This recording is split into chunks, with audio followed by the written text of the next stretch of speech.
When I ran with the Concordia University team from 2009 to 2014, our coach never pushed for us to change our form. He used to say, just run more if you want to become more efficient at running. So that didn't mean that we didn't do any running drills and barefoot strides on the football field in the center of the track. He just didn't believe in modifying our natural form, but it's not that we didn't do any of the typical things that runners do. If you've been running for a while, or maybe just listening to the podcast, these years were when the minimalist shoe era was in full swing. So following Chris McDougall's famous book, Born to Run, and everyone was talking about running form and how there's a certain way to run. So basically, who was right? Our coach who didn't think we should change our running form, or the market, which was pushing us to wear more minimalist shoes and do things like follow the pose method of running. If anybody remembers that, there were books and DVDs on that to teach supposedly proper running form. So maybe the answer is a little bit more nuanced. And our guest today is just the person to ask.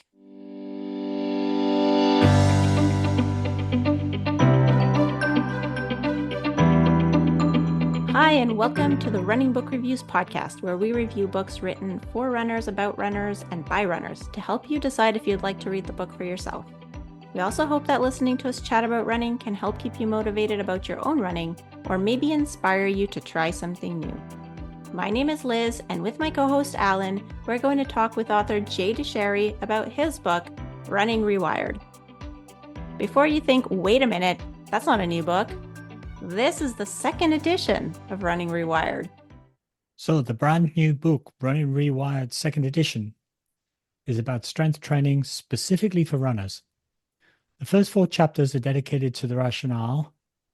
They talk about broken wiring, mobility, and stability for runability, and about how each of us has slightly different structures, so that although there's an advantage to correcting your form, the goal isn't to look a certain way, but rather to allow your body to move the way it was designed. Chapters 5 through 10 are about precision and performance. It's filled with tests that you can do on yourself, followed by exercises to correct your own personal limitations. In chapter 11, we get a strength program with drill work, prehab workouts, precision workouts, performance strength workouts, and performance power workouts. This 2024 version of the book has a few additions that the 2017 version didn't have, and also modifies some of the programs.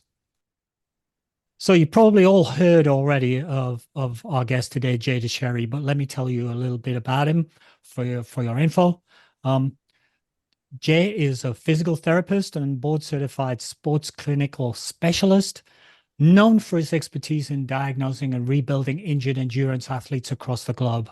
His unique approach works outside of the traditional model of therapy to correct imbalances before they affect performance and basically crack the code on athletes' performance. Jay is a regular contributor to a wide range of magazines and professional journals. He's featured in the New York Times, Wired, ESPN, Outside, Shall I Go On, The Atlantic, Runner's World, Competitor Running Times, Men's Health, Men's Fitness Magazine, Shape, Military Times, Reader's Digest, Wikipedia, the Oxford English Dictionary. His name does not yet appear in the Bible, but have a look at the latter editions. You might see them there. Apparently, he's been on over 100 podcasts. So if you hear snoring, that will be Jay, because he's been on so many podcasts. We've probably bored him with this one. One thing you may not know, Jay has founded Mobo and has a device called a Mobo. I don't know if it's Mobo board or just Mobo, but maybe we'll learn more about that later. It actually appears in the book. And he's a USATF and USA Cycling certified coach. He's coached many professional and amateur athletes, including over 50 Olympians. He was himself an outstanding athlete, competing nationally in swimming, triathlon, cycling, and running. So with that, welcome to the podcast, Jay. You almost make me feel not bad about myself, Alan. Thank you. You almost feel you should have sent us a bill, or you should be receiving a check for this. Totally. I should. That was, I didn't deserve that. Thank you. Well, one of the things we were saying in our last episode of our podcast is that we were having a bit of difficulty getting a hold of a few authors, one of which was your good self.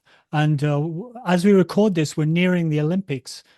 And I wonder, I assume that those two things, you probably your extent to which you are busy and the forthcoming Olympics are very much related.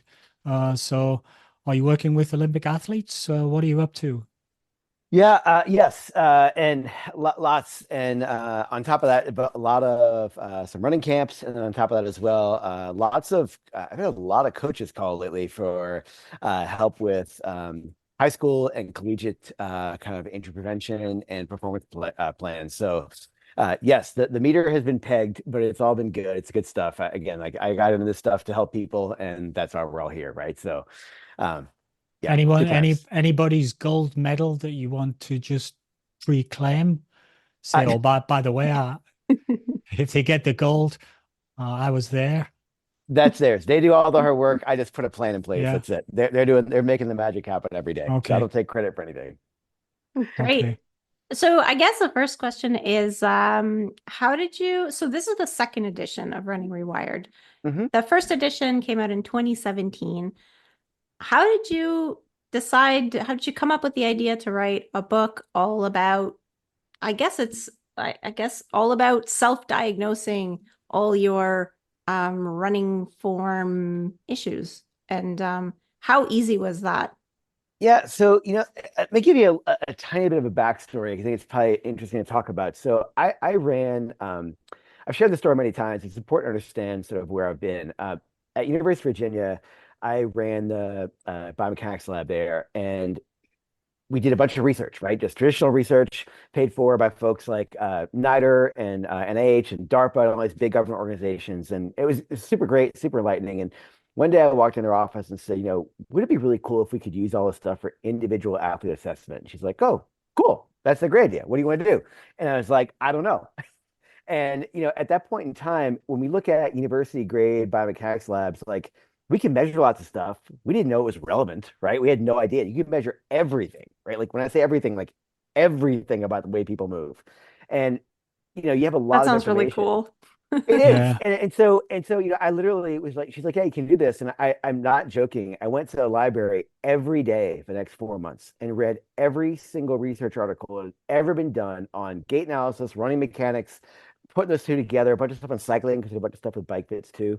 And trying to find out like, okay, well, just because you can measure it doesn't mean it's relevant, right? How does it become relevant? And then I had to kind of put my clinical hat back on and say, okay, here are some tests and things that we use to look at runners, right? Like you go to a traditional physical therapy model, the single leg stance stuff they do and measuring your hip strength, all these things. Like, how does that correlate back to the stuff we see in the lab, right? So we had to sort of make some leaps there. And then we just started doing it, right? We started doing assessments on people and I've done over 7,000 biomechanical grade gait analysis. And, Wow. and so it's pretty interesting. And I always tell people like my career has been like cheating. Like imagine when you go to a therapist and they've got all the information on, again, like your mobility, your strength, flexibility, strength, all this stuff. But then you also have extra data on the quantified aspects of how they use that data to stand, walk, jump, and run, right? And then you get to see like full resolution. And I tell people it's the easiest thing in the world because all the answers are right in front of you, right? Like people say, "Oh, must you drive you crazy?" You see somebody walking along and running in some different pattern. And it's like, no, Hmm. it doesn't drive me crazy. It's like it's actually kind of fun. I say, okay, Yeah. I see this thing, and I can't tell you what's wrong with that person, right? But I can tell you, oh, it's from A, B, C, or D, right? And then we have to find out, okay, well, if you put it on a table, you can find out which one of those things is driving it, or vice versa, right? Somebody comes off a table, and you see some imbalances in hip rotation strength at one side versus the other, and you say, when they run, I bet they're going to kind of have, one or two or three different imbalances we'll see. And I don't know which one they're going to do because people compensate in different ways, right? But it kind of laid a big foundation for me. And I've always been someone, my parents, my mom and all her sisters were all teachers. And, it's always been laid with me, share everything, right? So, it's been a big goal of mine to help share this information. And I started teaching courses for therapists and physicians and athletic trainers nationally, internationally, to try and help spread this. And then it kind of came into sort of realization I should share this more with the lay public. So I wrote this book called Anatomy for Runners well over 10 years ago. And that book is very interesting because it sort of existed in this weird void, right? Like it was written for either really nerdy runners or therapists who were great therapists but had no understanding of running, right? And like, how do we meld those two things and put them together and give people knowledge? And I'm still very proud of that book, but it's definitely written at a higher thought level. It's not poolside reading. It's not as easy as Yeah, it is. so we actually so the first edition, I had bought it before we started the podcast, and so actually my husband he's not a big reader, but he read that book because that topic just he was just super interested in that. And then because he read that, we went back and we bought the previous book. Um, he didn't manage to read that one though. Yeah. Yes, Too Yeah, nerdy. it's it no, was it too is. nerdy. It is. And, I was talking to a bunch of people in the publishing space, like, look, you should redo this in a more digestible way, right? And so that was the impetus for writing Running Rewired. And the title is very intentional on this. There's so many books, the 6 exercises every runner should do. Like, that's not helpful, Mhm. right? And I wrote Running Rewired at a time when the huge conversation was about, oh, you have to do, think about these things in your running form when you run. And we've all been promised these four, running drills are going to solve world hunger, right? And so, Mhm. um, what I want to do is say, look, let's peel back and realize that yes, running cues are important. I'm a big fan of that, and I can show you quantified data why they work and what they do. But you have to put a better body into your running. And when you look at running, it's really motor learning, right? Like we're doing a skill. And so I wanted people to understand what skills you actually need to build as an efficient runner, right? To run efficiently and remain durable. And I want to make it sort of digestible, understandable.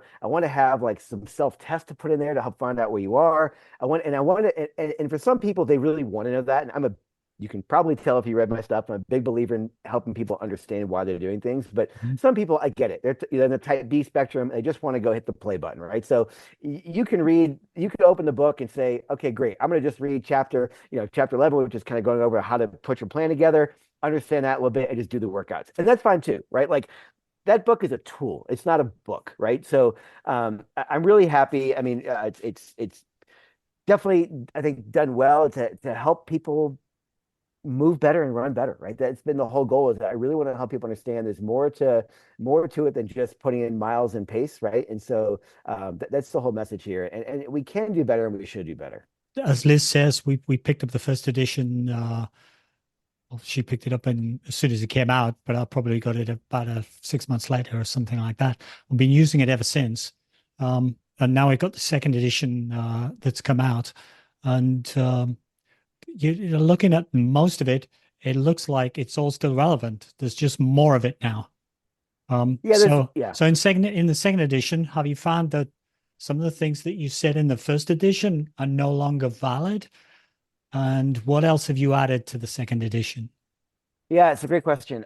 So I'd say three primary changes, right? So one, um, there was a need to I mean, research is changing, right? We're always trying to find You out new betcha. ways to ask better questions to get better Yeah. answers, right? So Mhm. research is changing, and there's been some great work done in the past 5 to 7 years, which was like after I published the first edition, specifically with respect to tendon and bone health. And I thought that needed Yeah. a lot more stuff, right? So there's a whole new chapter in the book called Building Better Parts. And that chapter is I hope it'll completely like get a lot of people to reapproach the way they look at run training because it's not just about do deadlifts and run, right? Deadlifts are great, right? But it's not just about that. And so just as we train to improve muscle strength and power, you also need to train a way which improves the individual body parts, right? So tendons, muscles, bones, ligaments, cartilage health, etc. So that need to happen. The second thing is um, I in the kind of planning chapter on how to structure these workouts and put them in, the number one thing, I got tons of emails and requests on like, hey, I don't understand this. So I kind of try to make that a little bit simpler and put some kind of case scenarios in there to help people understand like how that might kind of mold in. Because again, I'm not trying to come in guns a-blazing and blow your training plan apart. I want to help make this easy to integrate these things into things that you're already doing. So that is number two. And then number three, some people notice this and some people haven't, but the plans themselves have gotten a little bit simpler as far as what we're asking you to do. And I again, like I try to, definitely We've noticed. noticed. Yeah. good, yeah. Because actually also that was like one of my biggest complaints was that the original book, like it said that it's supposed to take me 45 minutes to do this plan. And for the life of me, I could not finish it under an hour. Like it would just Yeah, take me that long. And I felt like I was rushing through the exercises to try and get it, not spend like 90 minutes in the gym because, like those 90 minutes could be used for running. So totally. yeah.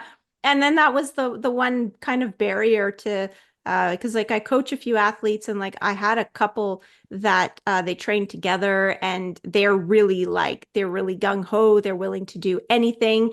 They bought the book. They were doing the plans, but I find that it was a bit of a hard sell for like most other people because if I say like the workouts are fantastic, but they're going to take you an hour and 15 minutes Right. twice a week. Yeah, so that was pretty much that was the biggest. I don't know if you've heard that one, but that was my biggest like barrier was No, I that. haven't, and I'll share this with you. People think, oh, you just wrote these plans up. Like those workouts are actually workouts I do with my athletes. And when I say they were, in the first edition, I said they were 45 minutes and under, and they were with people who know what they're doing, right? They walk in, they get to work. We've done this a million Mhm. times, and I realize that that's not most people, right? Most people, this is new. So I try to go back and say, hey, look, what can I cut out? Because I want you to be able to be consistent and actionable, and I want people in and out the door in 45 minutes. And so Yeah. I actually got a group of people who didn't do those workouts, right? We did them together, and I did time, make sure we can get that done on a time crunch.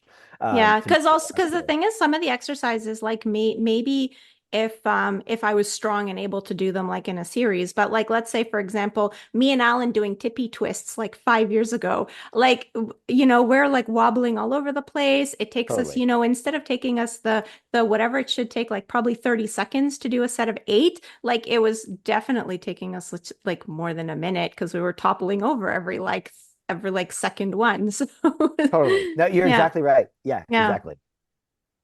So that's been the big impetus for the book for the second edition, right? To kind of like address concerns I had heard from readers. So thank you so much, and to help kind of, again, give a little bit more light on some new knowledge, right? I mean, things are always expanding, and some people say, "Are you done?" I'm like, "Nothing's ever done," right? Like I hate to do lists because I'm always like, "Well, I kind of did this one, right? Kind of did this one," Mm. So we're always finding out new things, and science continues to evolve, right? And that's why times keep getting better, and that's why athletes keep excelling, and we're always trying to push the envelope of what we know and then what we do to help runners succeed.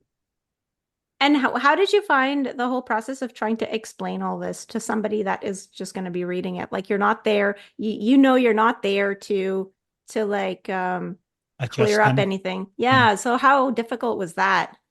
Yeah, it's always tough, right? I mean, I try and people learn. I teach in our PT program here, and I've taught undergrad, and you've got a captive audience who's there and wants to learn, right? I mean, most people reading a book don't really want to stress their brain out that much, right? So I find it fun to make things relatable. I'll go back. This is when I taught my first undergraduate class back at University of Virginia. I was kind of nervous, and I called up one of my friends, the professor, and I said, "Hey, any tips before I go tomorrow?" And this is like what 2003, okay?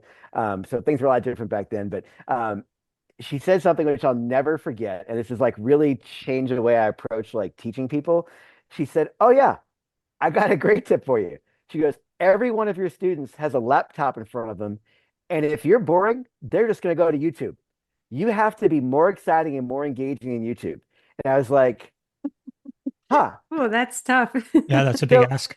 Yeah. but here's the thing, and so what I took that is, right, like I can't sit there and say you must do this. It's like that you turn Mm. people off right away, right? I have to make things relevant. So I started every class with a story, right, on some aspect, and within 5 minutes they go, oh, wait a second, that's relevant to some aspect we're talking about today, right? And I use it as a Yeah. launch pad to go forth. So I find it, that's look, I've been treating people for a long time, and to say that I'm super mentally challenged in the way I treat patients, and I've done this for a long time, right? That's Hmm. not what gets me out of bed in the morning, but the fun thing is how you interact with each individual person, right? And how you explain things to them, make things relevant. And so, I believe you can do that in a book, right? So, Hmm. I think it's a fun process, and it's challenging for sure because to speak to thousands of people is really hard. To speak to one person is Yeah. pretty but it's a fun process, and I enjoy it. I enjoy explaining things to people, and I love when people say, "Oh, I love the way you made this analogy or whatever," because that really clicked for me. Yeah. And I'm like, "That's what I want. I want you to understand things, right?" We have so much,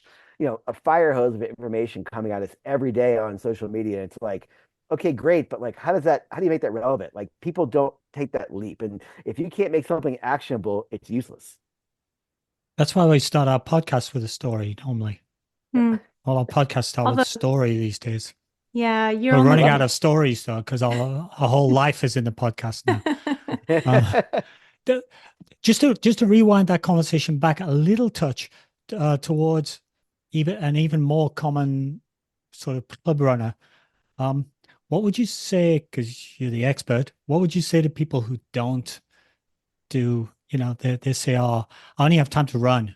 Really, and frankly, I don't like that gym stuff, that stretching and jumping up and down, and I'll just run, okay? lifting things that are heavy. And Totally. and, and I would say we see that in our club. And I would say our club also, the demographic is sort of moving along in age as well. Yeah. So what would you say to them?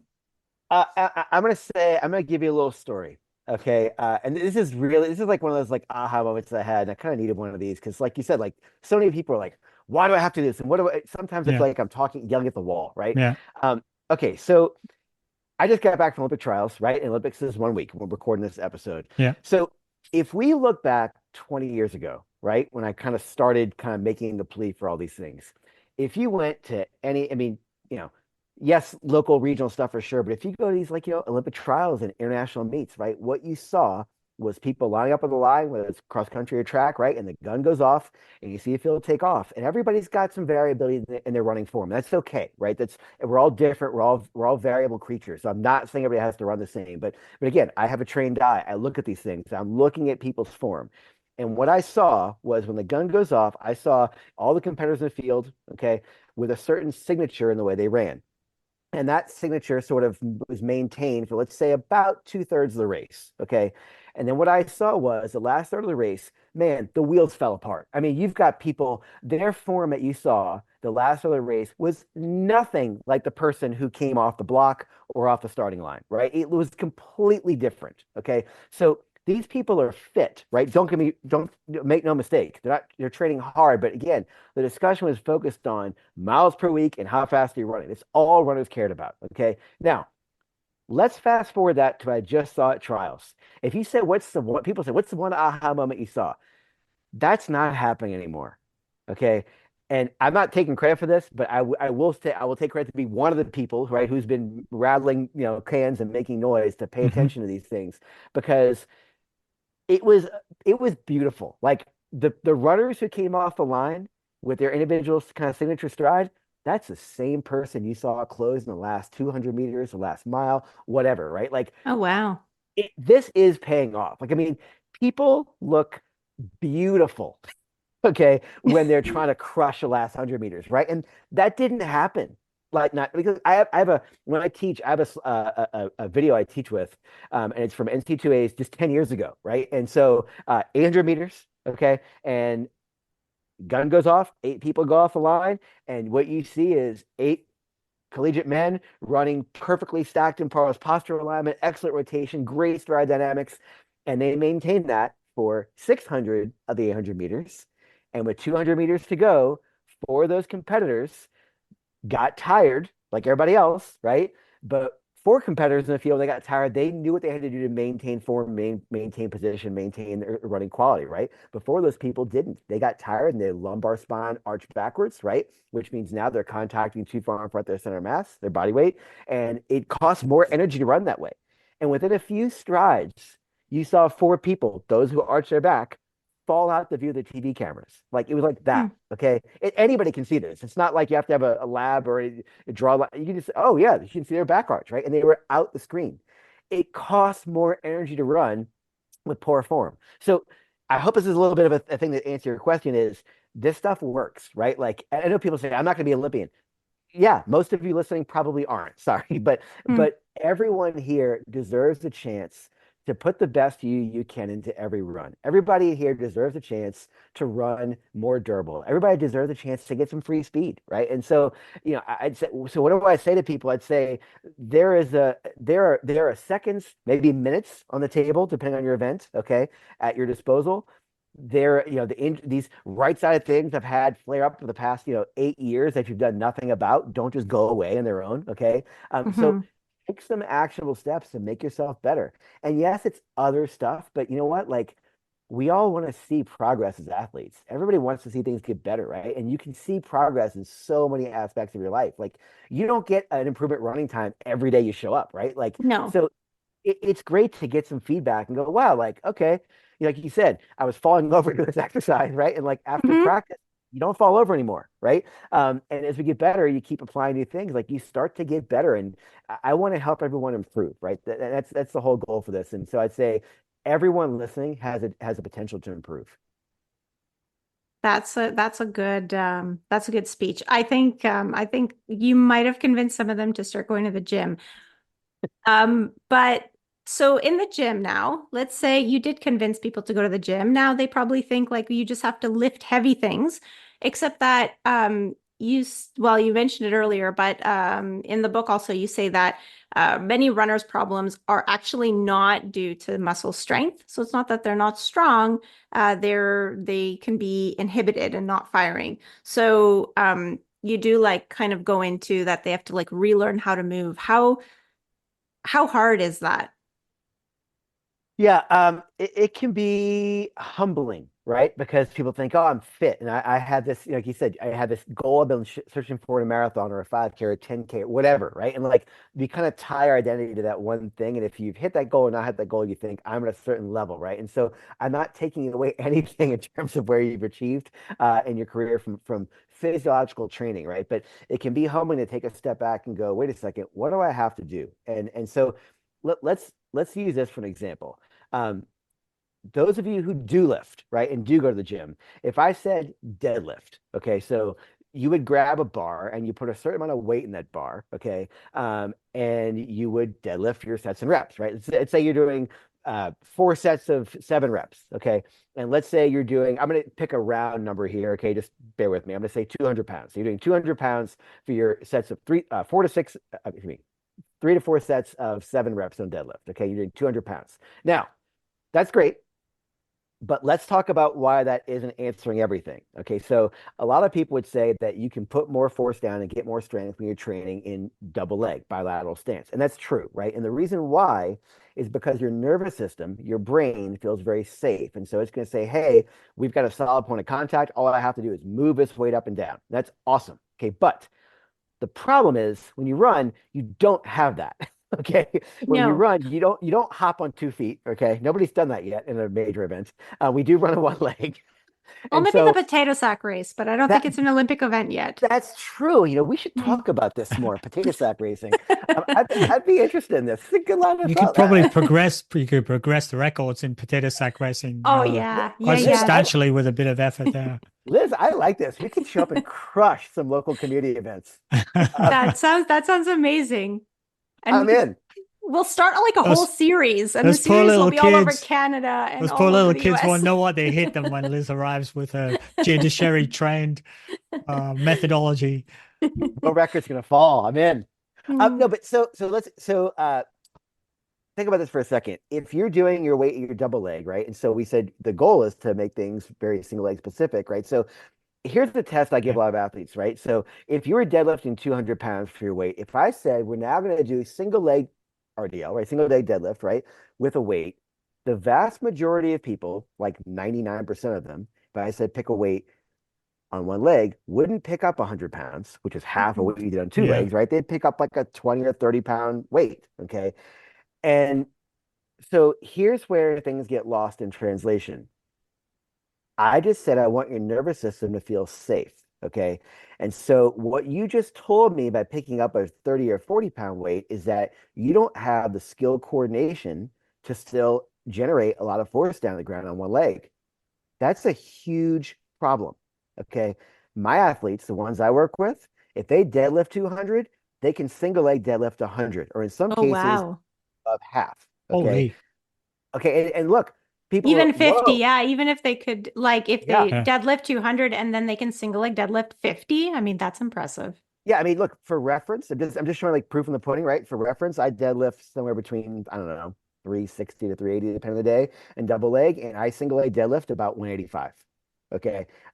So my Wow. point is, Yeah. and no, and I'm it's not a wow. speechless. No, it's not a wow. Yeah. This is the type of stuff that I practice what I preach, right? Like Okay. I want I want your body to be able to generate the forces that you need to for the Yeah. sport that you love to do, right? And so that test is something I use that often. I don't talk about it much, right? But I should start talking about it more because it gets people to resonate. Go, Yeah. oh, it's like because here's the thing: when you do stuff on two legs and you're lifting a lot of weight, which is great, by the way. I'm not dismissing the benefits of bilateral strength training at all. But we have this world where I was talking to a coach yesterday from university, I won't name, but they said I have this big problem because the folks, my strength conditioning staff from the gym, they just want to do heavy bilateral lifts, right? And if I talk about stability, they say, oh, you're an idiot working with stability training. Like, stop the madness, right? The goal is the athlete, not your ego, okay? And I understand why some people get frustrated because they say we have to have people strong. And so when you put them in single leg, they grab a 30-pound weight. The 30-pound weight, it might challenge your balance and your stability, right? That's a great, and that's needed, okay? Hmm. But that's not strength training, okay? So I make a really call out, and you can use whatever words you want. I don't care, but I chose to keep things simple for people. And so when you get to all the workouts in the book, I term things in two categories. One category is what I call precision work, right? There is definitely a time and a place to work on single leg stability, rotating your torso and your hips, right? Controlling your postural alignment, like all those things. Those are skills, right? We talk about skills. You don't load them up with 400 pounds, right? You basically you really focus on quality control, and you don't need a lot of load for that, right? You might use a 20, 30-pound dumbbell to shift body weight back and forth or give you a little oscillation, but you don't, that's not strength training, right? But then we do have what I call performance work, which is very different. That's not the time and place to work on balance and stability. That's the time to say, hey, we got to move some mass. We have to do it quickly, right? So that's your traditional strength and power training. And you need both, right? Like, let's stop Yeah. fighting about these things. Like, you have to Hmm. cover all the bases. And so stop, being so pragmatic about your one approach. Like, all the approaches have to be covered because that's what you have to do to get people to run well. And so I try and just make the case that you have to have both those in at the right time, and it's not that hard, right? Like you have to go to the gym 8 days a week, right? Like you need to be in there practicing some precision work a few days a week, and then practicing some strength work. We can talk about dosage on these, which are important, but 1 to maybe 2 times a week as well, depending on age and where you are, etc. So I think if you look at it as that little example, right? Like, are you strong enough to deliver a lot of force down the ground on one leg? Most people fail that test, and that gets into all the weird bounce stuff. And so you build a foundation around there, and eventually you start loading that in some capacity. I'm just thinking of how much more powerful my stride might be if I could single leg half of what I could double leg Yeah. Yeah, on a I deadlift. can't, Just- definitely can't single leg half of what I can, not even close. Like, I think single leg, the most that I pick up will be a 20-pound. Yep. And, Yeah. and look, so here's the cool thing. Your limit in going heavier in single leg isn't your strength, right? It's your stability. Yep. And so that's the thing I want people to understand. It's like that's the call. Your nervous system is like, I'm not stable enough to do this, right? And Yeah. so we have to take a step back and build up those steps of, again, like, can I get stable? Can I get control? And that's so, that's to answer your question, right? It's like, how do you get people to focus on why this stuff is important? That's why, right? Like, and if your nervous system felt more controlled, felt more relaxed, felt more able to drive down the ground, you can be, quote, stronger, right? And when you Mm. running is just throwing elastic energy around. It's all you're doing is putting energy in your tendons, moving it from joint to joint, right? And the more you can stabilize, the better transfer elasticity you get, and your running economy improves. And that's what we're after. Okay, so I guess you've convinced us all to go to the gym to be strong. And also, you've touched a little bit on the fact that like you can also become more efficient. So those days of the coach saying like, well, do you know if you want to be a better runner, you just have to run more because your body will learn how to move properly. What do you say to that?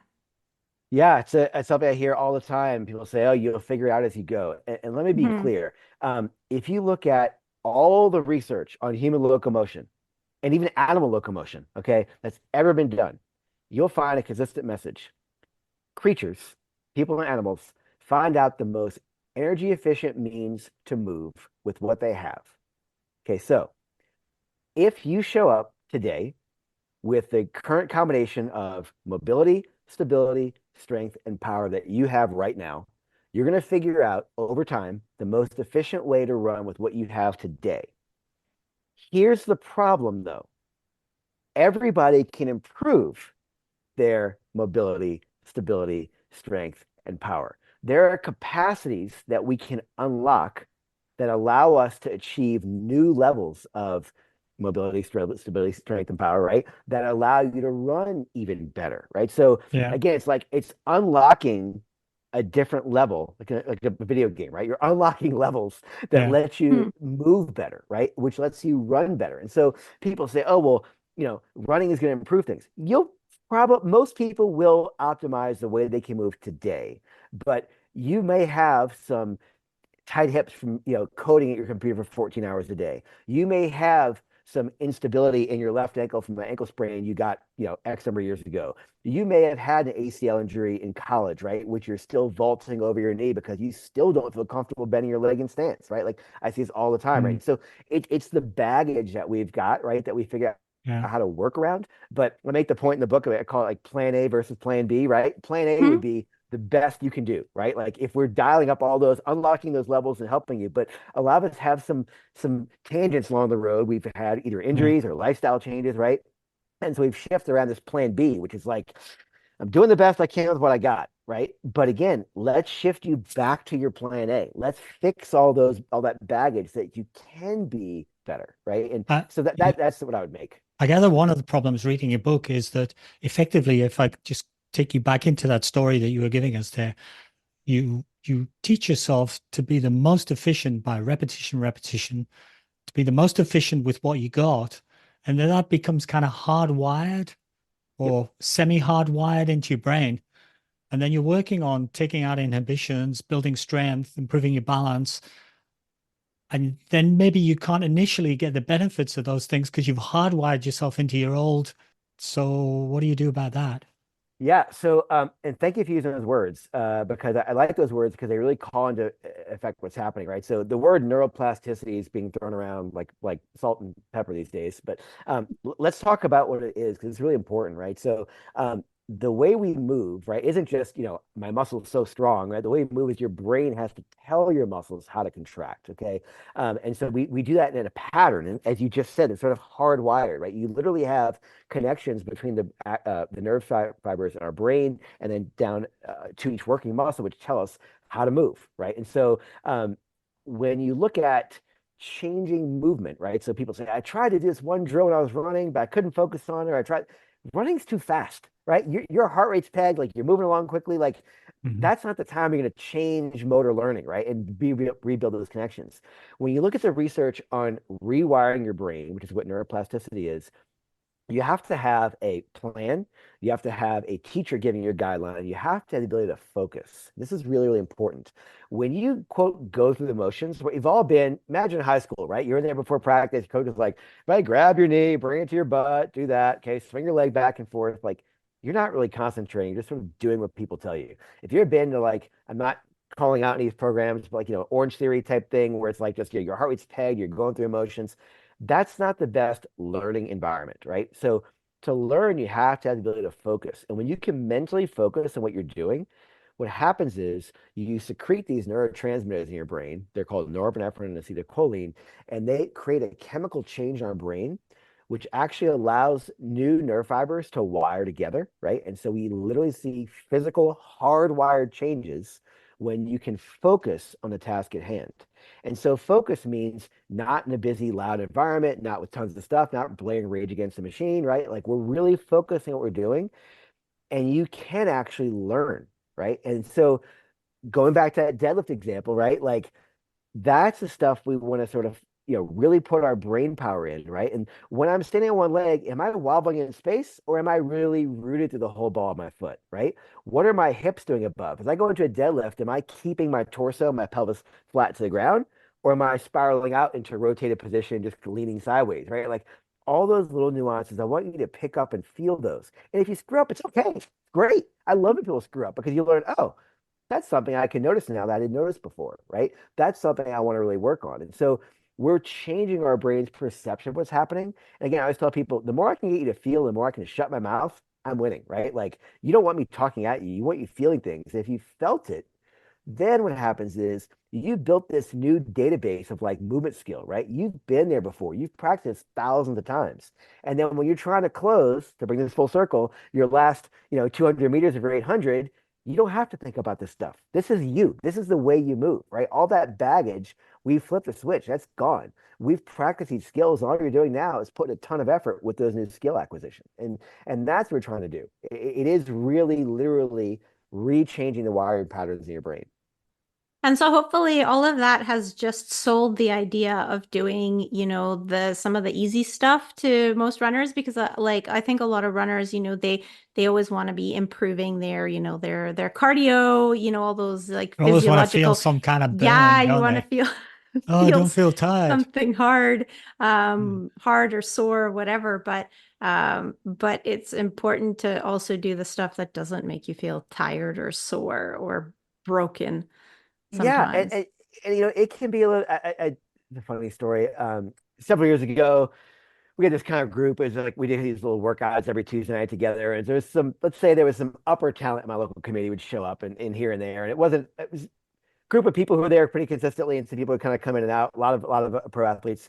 I live in Bend, Oregon. A lot of pro athletes here, and one of them came in. It's funny. He's like, "Oh, I didn't realize we were doing this today." Like he didn't realize we were really training at a level. He's like, "Wow, I didn't know lay people did this." I'm like, dude, look around. Mm. Like we're all here to get better, right? So Yeah. it is like it can be humbling people to go, wait a second, like, and this is a person with a two-time Olympian, by the way. So it's like there's a plan that can yield results, right? And you have to be consistent with it, but all those little details matter. And again, it's not just deadlifting heavy every day, right? There's a time for that, sure, but like you said, it's rebuilding the coordination, right? That's the skill control. And when you put better skill control into your single leg stance drills, you put better skill control into your squats, into your deadlifts, into all your single leg stuff, into all your twisting activities, and you're learning to move, right? And learning to move means you're learning to run. Great. And we definitely all want to learn to run. Hopefully run faster than we are right now. So actually you touched on it a little bit before, but mobility and flexibility. So like I think a lot of people use those terms interchangeably, but they're not interchangeable. They're completely different things. So can you explain what the difference is and how would we increase mobility? Because that's ultimately what we want. For sure. So imagine if you're in like a yoga class, okay, and most people have probably gone to yoga class at some point in their life, and it starts to go into down dog, right? And you kind of go into this thing which looks like a rainbow. You're not hiking at all. Yeah, and I and resemble that and remark. yeah, but you're trying your best, right? And then the instructor comes around the room and she kind of A takes for her hand. effort. Yep. But the instructor comes around with like 1 pound of pressure and kind of takes her hands and kind of Alan pulls your hips back a certain way. You're like, oh, that's Mm. different, right? And so that's great that you felt that, but you couldn't get into that position on your own. Okay. And that's the key thing with the difference here, right? So flexibility is you've got a certain amount of range of motion, right? You can be Gumby or you can be tighter, but people can put you in other positions. That's nice, but what's really important is owning every degree of motion that you have, right? And so mobility is just that. It's to be able to get into and out of positions. And why this matters running is, while we run forward, right? Obviously, okay, we run forward, but don't run sideways, run forward. But you do have a lot of rotation, a lot of Yeah. lateral motion of the body. And if you learn to control that, right? Like that's a given. You have to twist. You have to have some lateral motion, right? So if you can control it, you'll do great, right? But a lot of people get in positions where, again, they only train kind of, again, double leg strength training stuff, right? And that doesn't train. I want to get people out of that, what we call the sagittal plane, front to back, right? I want to get you in the rotational lateral plane, teach you how to control those motions well. Because once you learn that, then things get better. And that's the mobility work, right? It's learning those subtle nuances of how to move around each joint to stabilize each joint as you move. So the only problem is I think a lot of people believe that moving like side to side is bad because in the running community we're always taught like your arms shouldn't be crossing the center of your body. What do you have to say for that? Yeah. So, yeah, there's lots of stuff out there people say. Okay. So I would say, yes, your arm shouldn't cross over your body midline, but you know what else? Arm swing is a passive effect, right? Your arm swings are to counter stabilize stuff happening below. When I teach courses on gait analysis, I say, look, if you see somebody running with a wide arm swing, the runner is telling you, hi, my name is whatever it is. I have a lateral My stability name is problem. Liz. Yeah, Okay. my name is Liz, and I have a hi Liz. Right, but like Because I definitely sometimes I look at the race photos and I'm like, I look like I have flying chicken arms. yeah. And so again, you don't have to get stronger shoulders, right? What you have to do is figure out where that lateral plane imbalance is coming from. When you see runners running and they have an arm swing crossing midline, they're saying, hello, my name is whatever. I have rotational plane imbalance somewhere. And if you see both, then we're saying, hi, I have a problem with these two things, right? So then you have to, again, do your self-test and find out where your imbalances are. But that's what we're doing. We're trying to just find out where those things are. So there's nothing wrong. In fact, I would say there's everything right with training rotation and lateral movement, but you have to own it, right? Like if I put people in some challenge, right, challenging lateral plane mechanics, and they're just wobbly and unstable, that's not helpful. I have to downgrade that exercise a little bit, right, to help people find out a starting point. One of the things I did just to kind of make this actionable, there's an appendix now in the second edition of Running Rewired where I actually put exercises level 1 and level 2. So if you find like, wow, this thing's too hard for me. I can't do that. You can look at there and actually cross-reference, oh, lateral hip stability stuff, level 1, go back, build that database of level 1 to get solid and control there. And then when you're like, okay, this makes sense now, I'm ready, then you can bump it up to the level 2s, right? So it's really trying to, again, meet you where you are. Everybody's just somewhere different, right? We're all different creatures and we all have, you're not just a runner. You have jobs and work and kids and lifestyles and different sports growing up, right? So I don't know where everybody is, and so that's the challenge. You said, how do you speak to everybody? I have to make it something that everybody can find out where to be, and I think that a lot of runners get sort of they feel humbled sometimes taking a step backwards. Don't. I mean, everybody starts somewhere at some point in time. Like, I use this analogy all the time.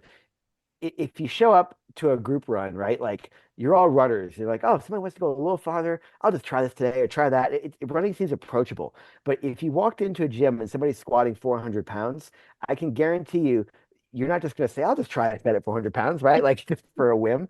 That person's earned the right to do that. And I think that as runners, we forget when you watch somebody at the Olympics on TV next week, they've earned the right to be there. They put that time and effort in, and you can get there too, right? Like you can always improve, but you gotta put the effort in. And if that means kind of checking your ego at the door a little bit and saying, let me go back and just talk about single leg stance for a second, right? Let me just do a little mini squat in one leg. Let me just try and Mhm. do a single leg tippy bird and see what happens, right? That might be the level you need to unlock.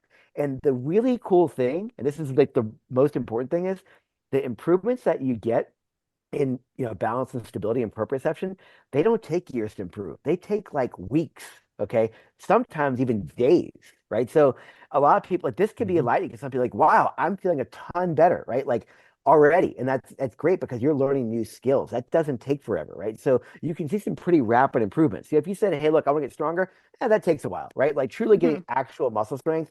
And again, this is not me. You can't rush physiology, right? Your body can Right. only adapt and build muscle at a certain Yeah. rate. So that takes time. But the balance and stability stuff, man, you can see huge changes in weeks.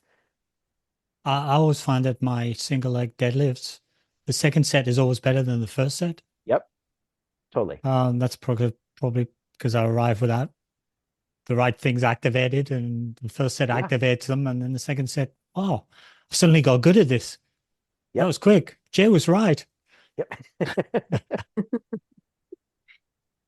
One of the things, yeah, I noticed in mobility is that you actually said that 80%, and this is a message for our listeners, really.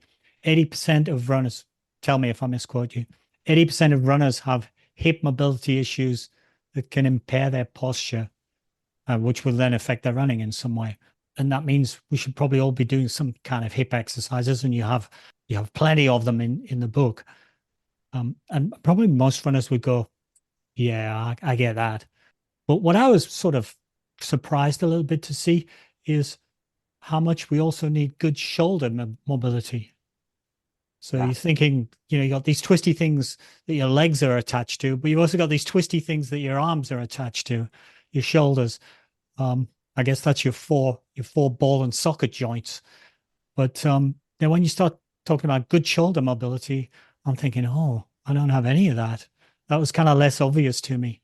So why is it that we need shoulder mobility?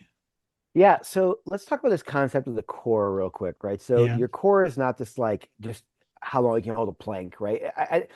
When we run, we don't keep our body locked in place, right? We're moving, we're twisting our upper body and our lower body. And so I don't really do planks with my athletes at all because I want to teach them again to learn skilled motion as we're training, not just hold a position.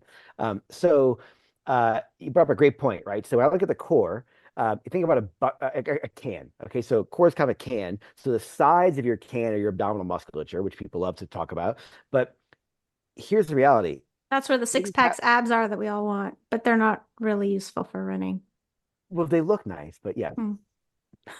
But yeah, so your ability to crunch, right, is basically just taking that can and crumpling it. That's not helpful, right? What has to happen is we have to keep that can sort of preserved, and your hips have to swing freely beneath the can, and your Okay. shoulders have to be able to swing freely above the can. And here's the issue. So if you've got some imbalances, again, using the word mobility, not flexibility, because sometimes, oh, actually, let me hit this really quick if you don't mind. Sure. Because you brought up a great point. I said 80% of runners have some hip mobility issues. I didn't say hip flexibility issues. Okay, so it is true. Some people do have a limitation in the hip flexor muscles, the iliacus and the psoas muscles that prevent the hips from lengthening back behind you. And those people do need to work on stretches. And I have a test in the book on how to find out, do you have a length problem or not, right? And if you have a length problem, then you actually should put some time in, unquote, stretching, okay, to rip those tissues and make them longer. But if you don't have a limitation on length, you don't need to stretch, right? What you need to get good at is owning that movement and using that motion. And so the same thing happens in the shoulders. Okay. So if you look at your arm swing, right, we said it should be mostly front to back, right? Shouldn't cross over, shouldn't be excessively wide, but those arms should swing freely. And so if people have a lot of tightness because they're sitting and typing all day long or have breathing restrictions or whatever, what happens is that's going to bring you forward. Now, you can't really run slumped over all the time. So what people will do, they'll say, okay, I'll just arch my low back to kind of keep my body sort of aligned so I can stand and walk and run. And then what happens is all that core training that you're doing is not going to transfer over into your running because your shoulder imbalances are dimpling the can, right? They're kind of taking you out of your ideal alignment. And so we have to look at how can we get you to swing your arms freely above? How can I get you to swing your arms freely below? And then how can I take that can and have it sort of counter rotate and twist on itself, which is not crumpling it, it's just actually rotating. And that's what I try and do when I look at core training. If you notice in the book, and every time I give a clinic or a talk, it's like we're always working some aspect of core rotation, okay? Or some sort of kind of lateral challenge of the core. I'm not just holding a front to back position because that's not the demand that you're going to have when you run. And so we have to maintain proper position as we're moving, right? And so that's why those things are so important, like above and below the can, not just like at how long I can hold a plank, right? So also like on the topic of alignment, so when Alan runs, Alan Oh has no.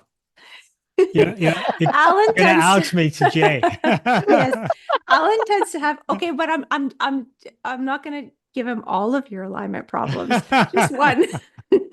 No, because you talk a lot about alignment in one of the chapters of the book, because you talk about like ideal running form and how ideal running form is not like one ideal running form. It's like ideal running form for you based on your physiology. So Alan runs with his feet slightly turned out, so not like straight in front. And one is like slightly more turned out than the other. So explain why he might not need to correct that. Yeah, great question. Or why Okay. you might need to Uh, correct it. well, You yeah, might need but to correct it. Did you do yeah, the test, Alan? so here's the thing, right? If you go to social media, you'll have tons of people saying your feet have to point forward as you do this all the time, always for everyone, all the time. Like that, like just shut your mouth. Okay. Like no one can say that. And the reason why is again, I have blue eyes. Liz and Alan, I can't see exactly what color, like Brown. brown. Okay. Yeah. Brown. So we're both people, different eye color. Who cares? Right? It's fine. So we're both able to do lots of different stuff. Okay. So some people have some rotational differences at the hip or in the shin. In the hip, we call this either retroversion, which is a backward twisting, or an anteversion, which is a forward twisting. And the shin, we can have an external twisting out or an internal twisting into the shin bone. And this takes seconds. Literally, it takes me in the neighborhood of about 30 to 40 seconds for me to tell someone conclusively if they've got neutral alignment, twist out alignment, or twist in alignment. Okay. And then I can tell them, hey, Alan, you actually should allow your feet to point slightly out as you run and walk and squat and ride a bike, everything else, because your body structurally is aligned this way. Okay. So the reason why this chapter, some people like, even my editor was like, do you really want to put this chapter in? I'm like, yes, because the reason it's there is this. I cannot tell you how many high school runners I've seen in my career who've had knee issues from one problem. It has nothing to do with them. It's their coach forcing them to run with their feet straight. And if you know anything about development, when you're born like super turned out, right? Like your legs and your hips are kind of art. You imagine every baby you've ever seen, right? They kind of Mhm. have their legs bent up and twisted out. That's structurally, they're not developed yet. They don't have any type of skeleton rigidity yet. So they're in that position. And as we go to walking, they go very big knock kneed and then they roll back out again at the end of the toddler phase and they kind of find this neutral-ish position. And then during adolescence, we have another period of rapid growth spurt and the body's changing rapidly every day, right? And so they haven't figured out how to control their parts because every day they wake up and their body's different. Like, how do I control this? I don't know. It's different than yesterday. Okay. And the nervous system can't keep up. And so they have periods of rapid twist. And so for adolescents, I don't check alignment every day by any means with these people, but I will every few months if they have some issues check in and say, hey, what's your twist sort of normalized out to, right? Where have you been? Because if you're somebody who actually has their feet twist out and I force you to point your feet straight, your knees can only go inward as you run. And now you've changed a lot of problems with how your knee complex tracks. And the number one issue of pain in runners is knee pain. Okay. So it's again like just, you don't have to sit there and have an opinion on this. Real simple. Just check your hip alignment, check your shin alignment. You can tell definitively where you should, be in terms of twisting out, etc. And again, like, so it even goes beyond just how your feet point, but like as you run, you've seen people whose knees kind of go wide as they go into load their leg, and some people don't, right? Is that good or bad? Well, you don't know unless you check it. Super simple to do. And so that test is in there for a reason is to help calm people, get them less stressed out, and say, okay, I should be somebody who points out, or maybe I shouldn't be. It's super simple, super easy to do. And again, answers the question. On the end of that, because you used me as an example, I had a pain in my knee last year and I went to my physio. And when I went to my physio, he says, and I'd never met him before, but he was an ultra runner, so I valued it to go to him. And he said, "So, what's your issue?" I said, "I got a sore knee, but also this is my history, and these are the tests I've done that show that these things happen when I bend my ankle and when I rotate my hip, and I got them all out of your book. And because I was able to, given that data, he would probably have triaged me very quickly. But I was going in knowledgeable, and then when he was giving me feedback, I was thinking, okay, I can see how that works. Maybe it's just me, but I like to know why somebody's trying to do what they're going to do. It gives it credibility, and if it has credibility for me, I'm more likely to follow through with what I've got to do from there on. So that was pretty useful. So even if the only thing you do, reading the book and doing some of the diagnostic tests or the evaluative tests on your movements in your book, if all you do is do them and know what they are, um, know thyself, as we say. Totally. Yeah. Mm. Yeah. Understand where you are, right? Like you're more than just a heart rate. So this is kind of a little bit off topic, but is there anything common that you see like differences in men and women, like either with respect to instability in a certain joint or I don't know, like mobility issues that are like more common in one gender than the other? Yeah. Okay, Liz, this is a great question. And I get in a lot of trouble sometimes for saying this, but I'm just going to speak very clearly so it doesn't get misinterpreted. Um, That's why it's not in the book, right? well, it was in Anatomy for Runners, and yeah. So, Okay. all right, let's speak again. I'm speaking as a somebody who's done thousands of evaluations. This is not me critiquing trending stuff on social media. Okay, you asked a great question. Are there differences in gender, and especially how does it impact running? Um, I know everyone has heard that a woman's foot is different shape than a men's. Okay. I can tell you there is way more variation between people foot shape and foot type than there is between women's foot type. Okay. I have seen women with wide heel and narrow heel, wide forefoot, narrow forefoot, high arch, low arch. I've seen men with wide forefoot, narrow heel, art, all the combinations, right? So don't get too focused on your static structure as a man or woman. I know the shoe industry is trying to market things towards you, the unique needs of your gender. Hmm. It's what do you call it? Gender washing or whatever. I don't know the trending things these days, right? Yeah, I Like don't remember what there, it's called. Yeah. there's not that much out there. Okay. Now, I've Okay. personally done research studies looking for differences in foot type and foot structure between men and women. Okay. And I can tell you that when you have men and women walk and run barefoot, there is a slight shift in center of pressure differences within the foot. If it's overwhelming, don't worry about it. But by the time you put shoes on, they go away. Like it's very small. By the time you put a filter, which is a shoe, right between your body and the ground, those differences go away. So don't stress out about foot stuff too much. Now, the one thing I will tell you is there is some differences up in the hip, right? And so women definitely have a little wider hip. Again, on average, okay, I always preface this, right? The average woman has wider hips than the average male, but there's also women who have narrow hips and men who have wider hips, right? So again, it's let's make this about you, not just about your gender you identify with, right? So there you have to look at what do you need, right? So this difference in hip width creates some differences in the need for stability around the hip joint. Okay, it's not the Q angle stuff. That. Please don't talk about that. That's every orthotic company out there is preaching Q angle. The Q angle is a structural angle between your femur and your shin bone. If you don't like your Q angle, you have to break your bones to reset it. Nothing you put in your shoe changes your Q angle. So please stop talking about that. It's garbage. But the hips, right? Noted. Women, the average woman, okay, does need a little bit more lateral and rotational hip stability as compared to the average male. It's just a geometry difference, okay? So that's in terms of like stability differences. Now, this is the one difference where I'll say, which I'm so glad to see things change and come full circle. Remember, when we said running requires you to put a lot of force down on the ground in a short period of time.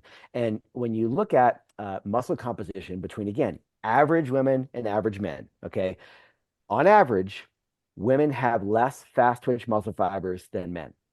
Now, if we go back 15, 20 years, it was told that men need to do strength training. Women have to do, quote, toning work, okay, which is the dumbest thing in the world. And so I would just say to this, if there's a gender which needs more emphasis on fast twitch muscle recruitment, it's actually women.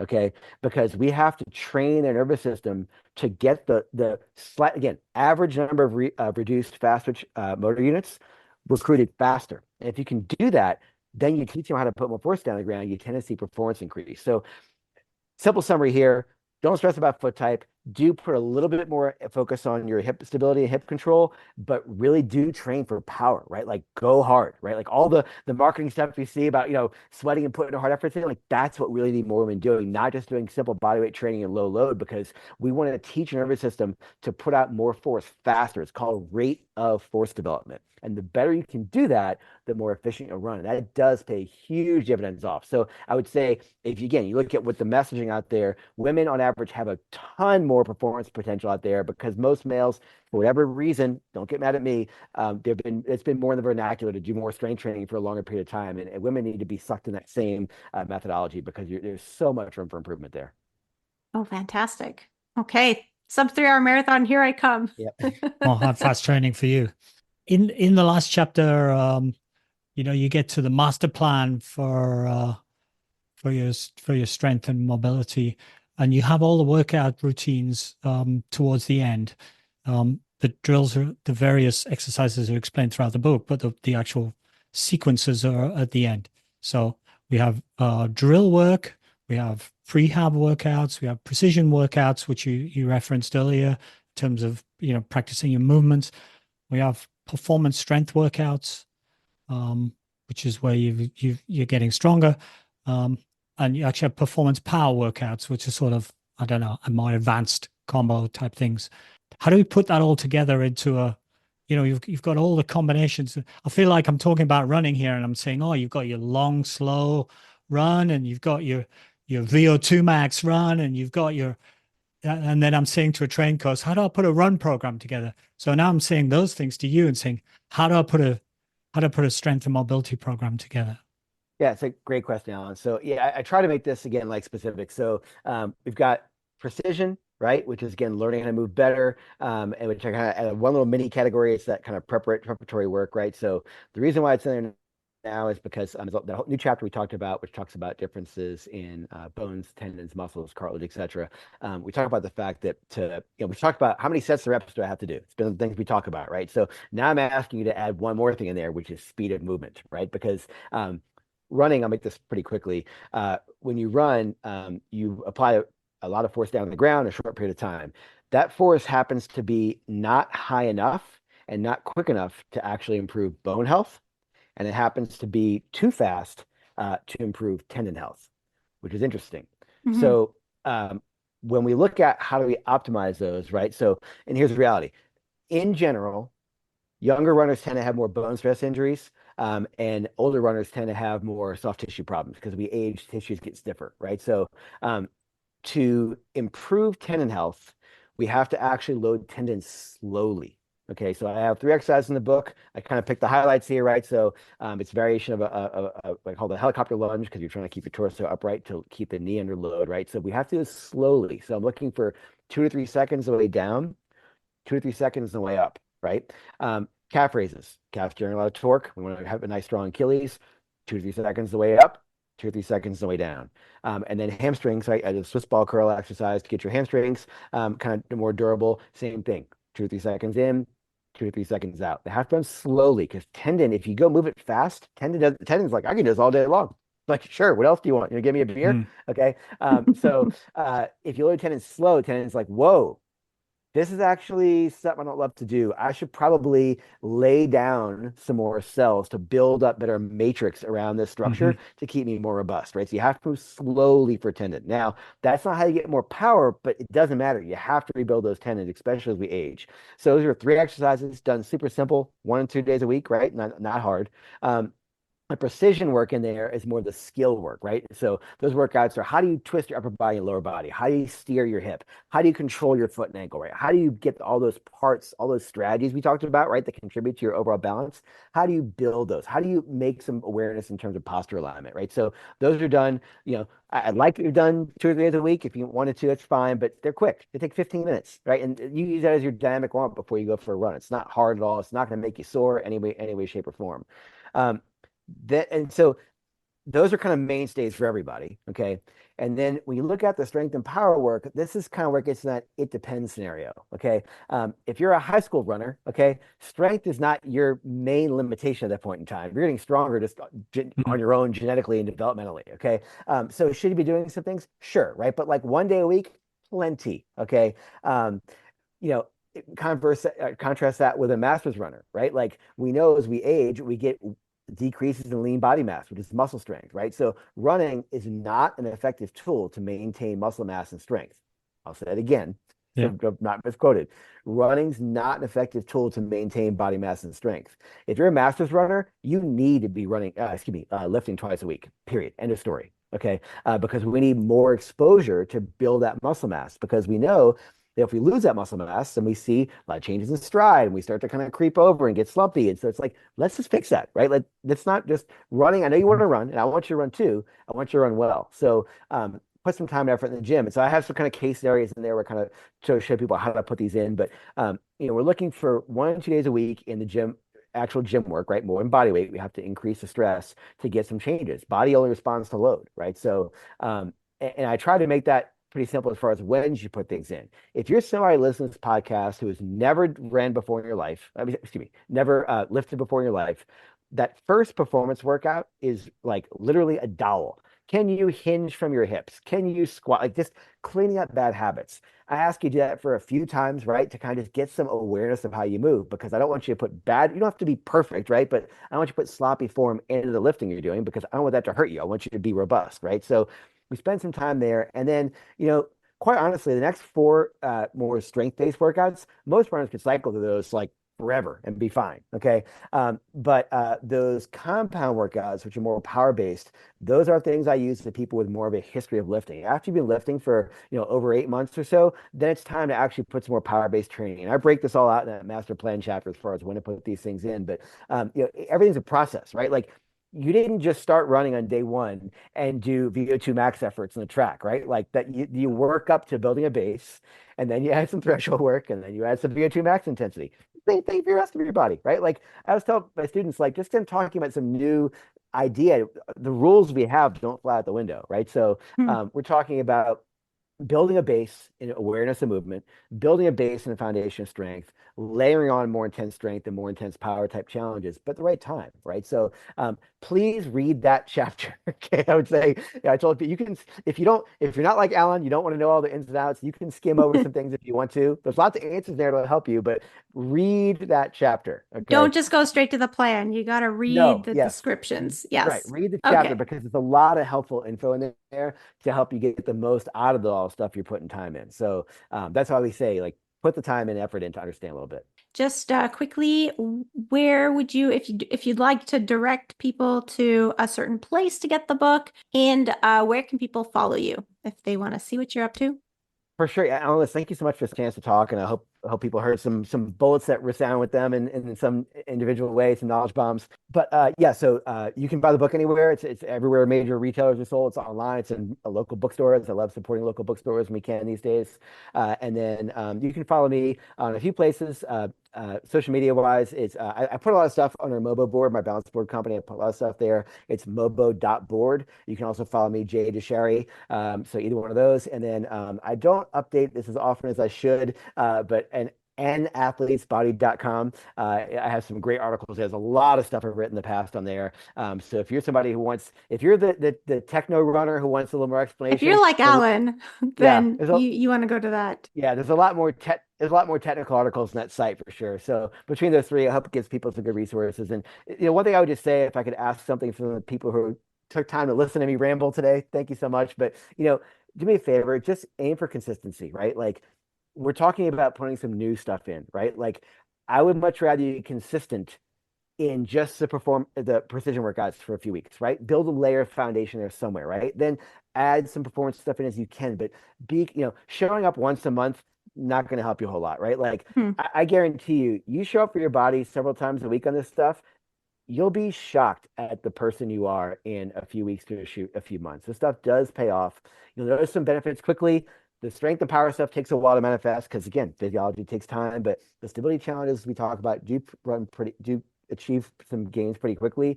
And just be consistent with this. And I think you'll be pretty darn impressed by who you see on your runs in some time. That's a great way to end. So That's absolutely fantastic. fantastic. Yeah. Thanks enormously for spending time with us, Jay. You scratched the surface of what we had to talk to you about. I think we've got about, 10 podcasts we could have with you anytime you're short of something to do, which will be never, because every Olympic athlete's trying to get the next little bit of tuning. And there in Bend, Oregon, you're probably booked up for the rest of your life. Well, But it's all good. We're trying to help. So we really appreciate it, and can't really recommend your book highly enough. Get the thank second you so edition. much. Hmm. Summary views on the book. Yep. Do you want to start or do you want me to start? I always steal all your. I can start if you like. I'm always conscious of stealing all your comments. By the time I get finished, you say, "Well, Well, everything that what's he Alan said?" said. But let me have a go. Okay. Okay, go ahead. First of all, the book kind of builds in layers. It starts with kind of what happens when you run. If you're running, here's your body, and then it builds up all the way through in terms of trying to improve all the pieces that go into your running and how they connect, up to a master plan that we heard Jay talking to us about just at the end there. I love the fact that there are self-diagnosis exercises. So he basically says, do this exercise. Ooh, look, your foot's doing this, or your knee's doing this, or your hip's doing this. If they are, here are some things you can do. If they respond to this exercise, then you should do these things. If you respond to this other exercise, then you should do these other things. So you can basically customize how you take the exercises in the book to make you, not somebody else, but you specifically, more stronger and more efficient based upon who you are. I know because of this book that I have a right ankle dorsiflexion difficulty, for example. And that sounds terribly complicated, but it took me 3 seconds to check it. And that's why my toe points out when I run. You didn't have to go and tell Jay that, though. Yes, I did. You were a good case study. Yeah, I guess. See how much great information he gave us? It's cool. There are loads in the book. There are loads of great color photos and diagrams. The way it's presented, it's quite glossy. And there's sort of like 2 columns on each page. There are 2 columns of writing. So you read like in a very short column. And I find personally, that makes it very easy to scan. You can get the paragraph that you want. You can scan it down. I think that's a great presentation style. I counted the references on the end just very quickly. There are well over 100 sort of scientific references, even though the style of the book is chatty. Probably a great ad for the book is the first edition of this book that we've had for 4 years or something now is the most worn up and beaten up book that I own. And that's because I take it to the gym with me every time I go. It basically lives in my gym bag and I get it out and follow the exercises or choose another exercise or review what I'm doing wrong and why aren't I getting it right. And this edition, the second edition, it's just like the first edition, but only better. There's a bit more of everything. We heard a little bit about Jay telling us about tendon strength and bone strength and the specifics around that and how the book contains a lot of the newest thinking on that, as well as all the other stuff, all the other good stuff that's still in there. So fantastic book. Highly recommended. Okay, well, everything that Alan said. Yeah. Okay, so I guess I did kind of mention this during the podcast, but my one big complaint about the original book was just that I could not do the workouts in the time frame that was given. And I can confirm that in this new version, I've timed myself now for the last 3 weeks doing both some of the precision workouts and some of the performance workouts. And the performance workouts actually take the 45 minutes that's quoted in the book, and the precision workouts actually take the 20 minutes or whatever. I think some of them he has them written down as like 15 to 18. It takes me 20, which like I figure it's at least the right ballpark. It's not like he's saying 15 minutes and it's taking me 45. So that doesn't mean that like you have a whole bunch of time to chat in between the exercises. Obviously, if you go with a buddy and you're busy chatting in between, it's going to take you 90 minutes to do your 45-minute workout. But when I That's go by me. myself, Yeah. I'm usually like out of the gym within an hour, and that's like the gym where I go, you don't wear your outdoor shoes in, so that includes like You're changing my shoes changing. and everything. Yeah. So good job there. And also, I love that he added all these extra sort of pieces in the workout section, because the original book had all of the exercises in the body of the book, but then a lot of them weren't really reflected in the back. And I find that like there's a little bit more of that now, as well as like the expanded chapter 11, like descriptions and everything. There's even a table back there with each type of workout and how to sort of slot it in. Like, should you do it so like not within 4 weeks of your goal race, or not Yeah. for more than this amount of time. How you should taper down your workouts as you taper down your run towards a race, Yeah. etc. Yeah, all the good stuff. The other thing I was really happy about was there was a Mobo section with a Mobo board workout. And I like that because years ago, I bought the Mobo board Jay for... Dicharry invented the mobile board. He did. Yeah, he did. And I bought one for Andre. Do our And listeners know what a mobile board is? so the Mobo board, it's kind of like one of those balance boards. It's a circle, except instead of just having thing in the middle on the bottom that you're supposed to balance on. It's got like two pieces of wood that you can put. Like fins. Yeah, it's got fins that you can put in two different locations. So two fins, and you can either put them, you always put them parallel, and you either put them sort of like parallel to your foot or sort of like at an angle to your foot. Anyway, and there's a hole so that your four small toes are sort of in thin air. So when you're placed properly on the mobile board, and that's supposed to help you like get control through your big toe Oh, or something like that. Yeah. So anyway, Andre kind of liked this thing, and I think I had bought him one for an occasion like years ago. But the thing is that it came with very little like documentation. And then I think the original book didn't have any exercises with the mobile board. And so mm, it's been a little bit unused in our basement. And so I was really happy to see that there's a mobile board workout section now, because maybe we can, dust it off and take it yeah. out of the corner and start using it. I'm So gonna that need was to great. borrow it to see whether I You need to might get need to one. borrow it. The only thing that I wish that he had come up with for this edition of the book, I wish that he had a video library of the exercises. So I know you can Yeah, go, he does have some exercises on YouTube that you can find, or like certain workouts, like the whole workout where you can find someone doing it and he's explaining it. But I kind of wish he had sort of like a library, like where each exercise was like a little video. So you can also like watch someone doing it, even though it's pretty well explained and you do have photos in the book. But sometimes there are certain exercises that I wish I could see someone doing them, because I don't really know if I'm doing them right. One of them is the archer press, sort of like you're hanging from a TRX with a yeah, weight in the other hand. yeah, And I don't know if it's because I have like not much like um upper body strength, but I feel like I don't have much movement when I'm trying. Like I'm trying my hardest to do that exercise, and it does make me sore, but like I don't feel like I have a lot of movement, and I don't know if that's normal. Like should you yeah. really see the weight moving up and down a lot or not? So I wish I could Mm. see someone doing that. But I guess that's a detail. Yeah, I probably have one, which is the split box jump, where I think you're Oh, supposed to, where it says you change feet mm-hmm. as you come down and come back up, and you're supposed to bounce up, but I find it hard to bounce up on one leg. So I think I'd like to see somebody do that, so I know exactly what it is I'm supposed to be trying to do, because I Mm-hmm. don't think I've mastered the exercise, and then I'm wondering whether I'm doing it right.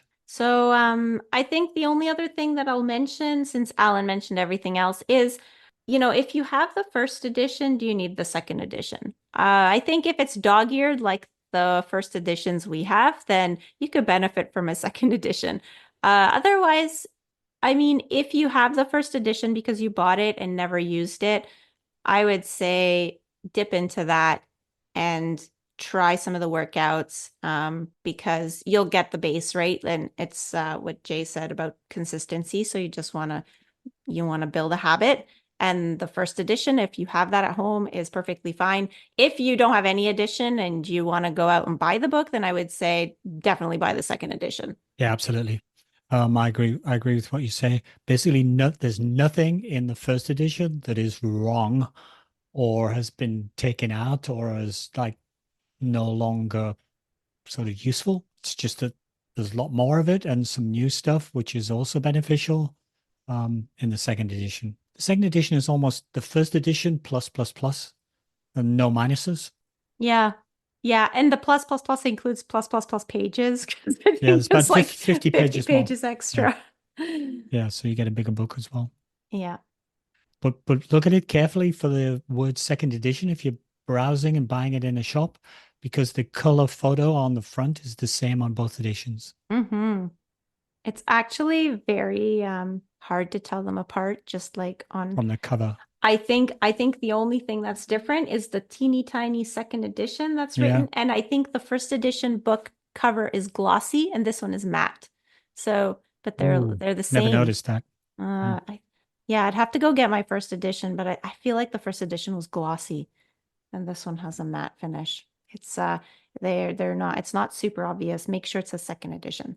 I think people will get a lot of value out of this episode. I Mm-hmm. really hope so. I hope it inspires you to push your strength training forward a bit in a kind of intelligent manner, and you'll get benefit.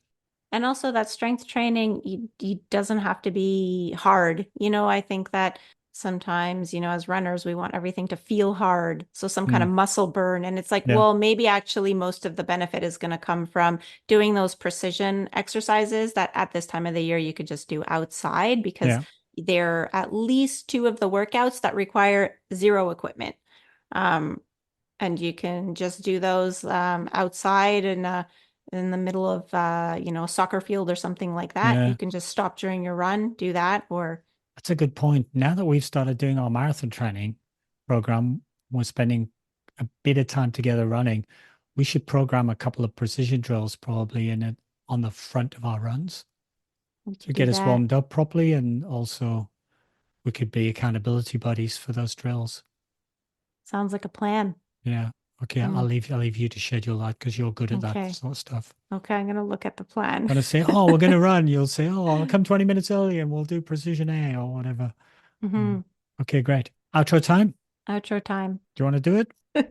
Okay, I'm gonna tell everybody to give us 1 star. Okay, here I go.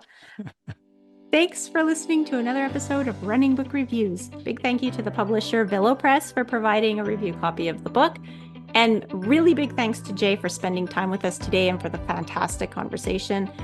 If you'd like to leave us feedback about how we can improve the podcast or want to suggest a book that you'd like for us to review in a future episode, you can leave us a comment on social media. We are running book reviews on Facebook and Instagram, and on Twitter, we are reviews_running. You can also follow us on social media to find out about new episodes when they're released, or you can subscribe to the podcast on your favorite streaming platform. Actually, a new thing that we haven't been mentioning is that we actually did upload our podcast now to YouTube. So there's no video. It's really just the audio podcast feed that's on YouTube. But if that's where you prefer to listen to podcasts, you can now search for us. And maybe one day we'll have some YouTube video content as well. Yeah, we need to get on with that. We should really get on with that. When you take your retirement, we'll start doing that. We'll start doing that. Yeah, for sure. I'm on it. If you've been listening to us for a while and are wondering how you can help us out, there are a few ways. Besides following us on all our social media, you can spread the word. You can share an episode with your favorite running partner, talk to them about the podcast, listen to it together, whatever you feel like doing. You can also rate us on Apple Podcasts if that's how you listen to your podcasts, or on Spotify out of 5 stars. And we're also on Buy Me a Coffee. So Buy Me a Coffee is just a platform where you can either buy us a coffee, or you can just go there and follow us as creators. And sometimes we'll post different other things and you'll get notified by email every time we post if you're following us. We've been guests on a couple of other podcasts as well recently, and those links to those if you want to hear us talk more generally about ourselves or about some particular topics. That's it for now. Bye. Bye.